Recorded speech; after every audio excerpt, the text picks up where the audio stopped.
Today, for the second installment of this Q&A series, I thought I'd answer a question that I was recently asked by a very close friend of mine who, like many parents I know, worries that her son is not eating enough. Now, her son was born a few weeks early and he's always been on the smaller side of things, so she basically worries that he's not getting enough calories or nutrients to grow optimally. And I must say that he's also very restless when it comes to meal times, and he very rarely just sits down to eat in a relaxed manner, which only adds to her stress. And she's told me that she basically just wants to be able to sit down, relax, and enjoy a meal with her son instead of stressing about meal times so much. She wants to put the fun back in meal times.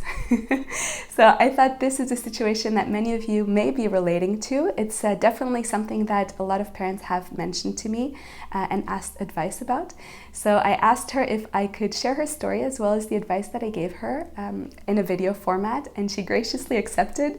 So in this video, I'll be sharing her story as well as practical tips that should help parents be less stressed about meals and certainly stress less about how much their child eats, be it too little or too much in their opinion. Before we dive into the practical advice, I want to take a moment to cover this question from a more general angle. So it's only natural as parents to worry about whether our children are eating enough, but I hope I can reassure you in telling you that healthy children do not typically let themselves starve. So we're all born with the ability to feel hunger and to recognize when we're hungry and then seek food, and then also to recognize when we're no longer hungry and stop eating. But as we age, adults generally tend to lose touch with these signals of hunger and satiety for many different reasons, but children are typically still in touch with them. So they're very able to recognize them and to follow them if left to their own devices. And all this to say that while it may look to you like your child isn't possibly eating enough to grow optimally, in reality, there's a very strong chance that they are. Forcing, bribing, or cajoling your child into eating more than they truly need can lead to feeding problems down the road, so it's definitely not the way to go. And the opposite is also true. Trying to restrict how much your child is eating because you're fearing that they might be eating too much and that they may be becoming overweight can fuel an obsession with food in your child, or rather perhaps fuel a fear that they may be lacking food down the road, which can cause them to override their natural signals of hunger and satiety and eat more than they truly need. So what should you do if you worry about how much your child is eating? Well, first, I suggest that you track your child's growth according to the World Health Organization charts for height and for weight. And this is a great place to start. And what you want to do is basically just make sure that your child is following their growth curve. It doesn't really matter if the curve that they're following is the 10th percentile or the 90th percentile, because children can be naturally on the bigger side or on the smaller side, and that in and of itself is no problem or nothing to worry about. It's also natural to see small variations going up and down from a measuring moment to measuring moment, so that's also not something that you should worry about. But an instance where a child may be at the 50th percentile at one measuring moment and has dropped down to the 10th percentile the next measuring moment could be a sign of a problem.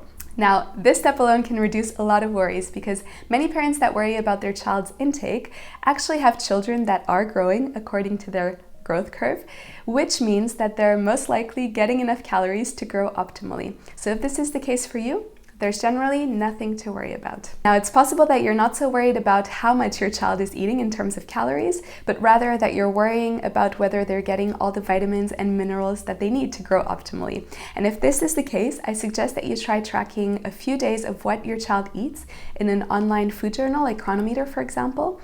And I'm saying a couple of days because on average, children are likely getting more nutrients than you'd think if you're just looking at what they're eating on one day. So if you were to track what they ate, it is likely to reassure you. Plus, if you find out that they are indeed getting too little of a vitamin or a mineral, you can always adapt by increasing your offer of foods containing that particular nutrient. Now, as a side note, regardless of how well balanced your child's diet is, If they're eating a plant-based diet, there's a very strong probability that they would benefit from getting at least some supplements. So if this is a topic that you want to learn more about, I'll put some resources for you down below. So now that we've covered the growth charts and the online food journal, let's get into today's practical example. So like I said, my friend's little guy has always been small, but for the most part, he's been following his 3% growth curve consistently. And he's around 17 months old at the moment. And my friend is particularly concerned that he's not eating a large enough quantity of solid foods. At his last medical appointment, he had dropped slightly below the 3% curve for height, but not for weight. So his pediatrician was totally not worried. Like I said, small variations up and down are absolutely normal. But in her words, my friend said she felt slightly discouraged that despite all of her efforts, he was still not growing as he should. Now talk about putting a lot of pressure on yourself like a mom, hey? She also reports that mealtimes are very stressful. She tries to feed her son at the table, but she says that he rarely wants to remain still, and it's like he just can't wait to get out of his high chair and go play instead of eating, and he rarely seems interested in the foods that she puts in front of him, regardless of what she offers him. So more often than not, she'll resort to using toys to keep him interested in remaining at the table, or she may end up giving up completely on feeding him at the table, and instead she follows him around the house as he plays, trying to offer him bites of food here and there. So here's what a typical day may look like in terms of what she's offering her child to eat. For breakfast, she'll offer him oatmeal with chia seeds and cinnamon, and for lunch, mostly a sandwich with either hummus or peanut butter or jam and a glass of milk. For dinner, he'll get a little bit of whatever they're eating. And for snacks, he mostly gets avocado in the morning and yogurt with fruit in the afternoon. He'll also get a bottle of formula that's thickened with baby cereal before bedtime. And on days where she feels he didn't eat enough at a meal, she'll offer him a bottle of formula thickened with baby cereal afterwards, because she knows he'll take it, and then she feels a little reassured that he at least had a few calories from that. As you can see, she has a good rhythm. She offers 3 meals and 3 snacks each day, but she does say that her child eats only a few bites of each meal or snack, which is why she's worried that he's not getting enough. Now, I'm sure some of you can relate to this situation, and the good news is that there are some practical things you can do, and that my friend can do as well as a parent, to improve the situation and ultimately reduce the stress around mealtimes. In my friend's particular situation, 2 main factors pop to mind. First, her child is following his growth curve, for the most part. Now, this is important to point out because this shows that her child is likely getting enough calories in order to grow properly.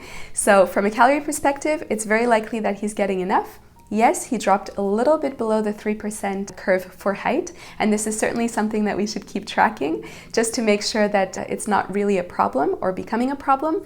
But like I said, for the most part, small variations are absolutely normal, so nothing to worry about, and certainly nothing to warrant feeling like she's failing just by trying everything she can to help him eat. And 2, there are improvements that she can make in the division of responsibility when it comes to feeding. Now, I cover the concept of division of responsibility more in depth in another video, which I'll link down below. But in short, it's the idea that when it comes to meal times, there are certain things that are your responsibility as the parent, but others that are your child's responsibility. So as the parent, you should be responsible for what you offer your child to eat, as well as when you offer them food and where you offer that food. But it is your child's responsibility to decide if they're going to eat, and if they're going to eat, how much they're going to eat. And when each person sticks to their own responsibilities, mealtimes become much less stressful and way more pleasant. So in this case, I advise my friend that as hard as it can be, she try to trust that her child will eat if he's truly hungry. So instead of focusing so much on if he's going to eat or if he's going to eat how much of the food he's going to eat, that she try to focus her efforts instead on what she's going to offer him, when she's going to offer him food, and where she's going to serve that food. When it comes to the when, she's doing really well already because she's offering 3 meals and 3 snacks, and they're well spread out throughout the day. Sticking to set meal times and snack times is very advantageous because it'll help prevent your child from grazing throughout the day, which helps make sure that they're optimally hungry by the time the next eating opportunity rolls around. So let's start with the where.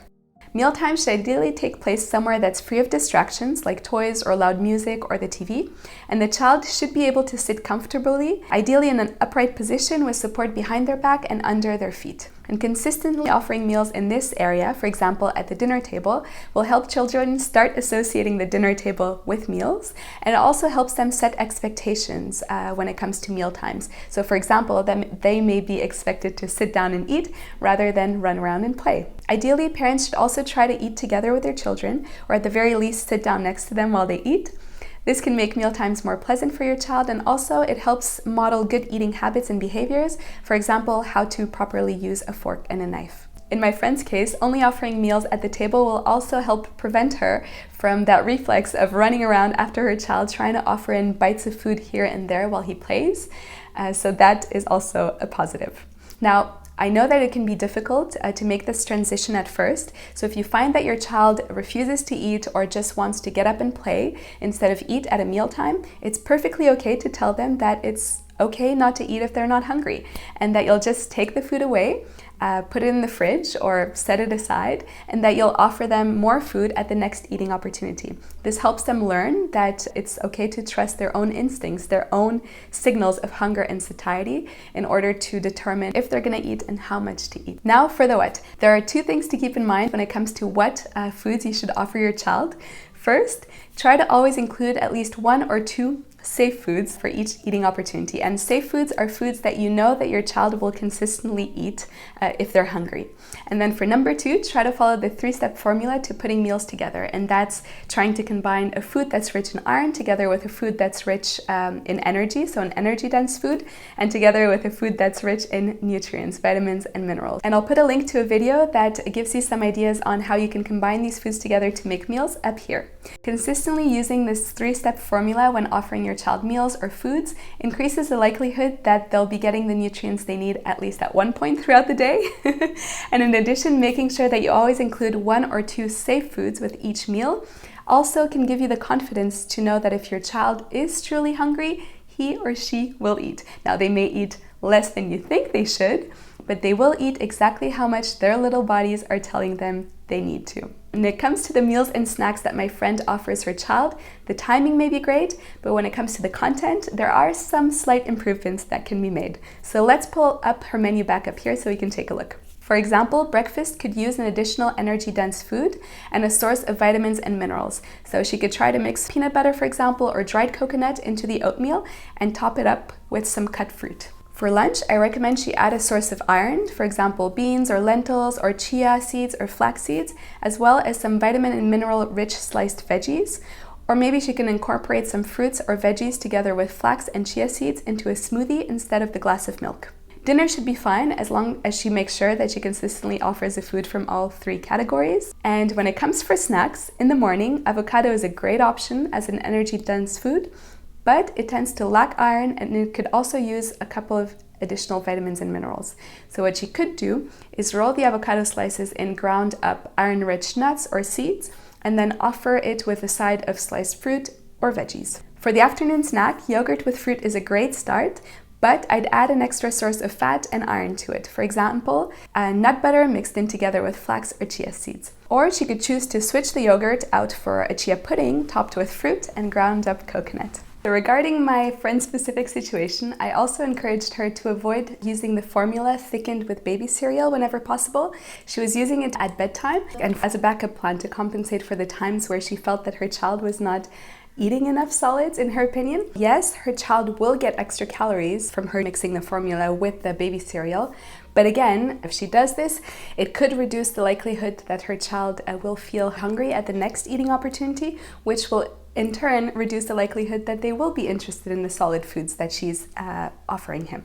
So if her goal is really to help her child eat a little more solids or to eat a higher variety of solids, then the mixing of the baby formula with the baby cereal and offering it as a backup plan is not the best way to go about it. I did encourage her to continue giving her child baby formula at bedtime, just not mixed in with baby cereal, because breast milk and formula should be an important source of nutrients in your child's diet, especially in the first 2 years of life, but there's no need to mix it. So hopefully these tips should help her and you if you're in a similar situation, reduce your stress around meal times and actually enjoy sitting down to eat solid foods with your little one.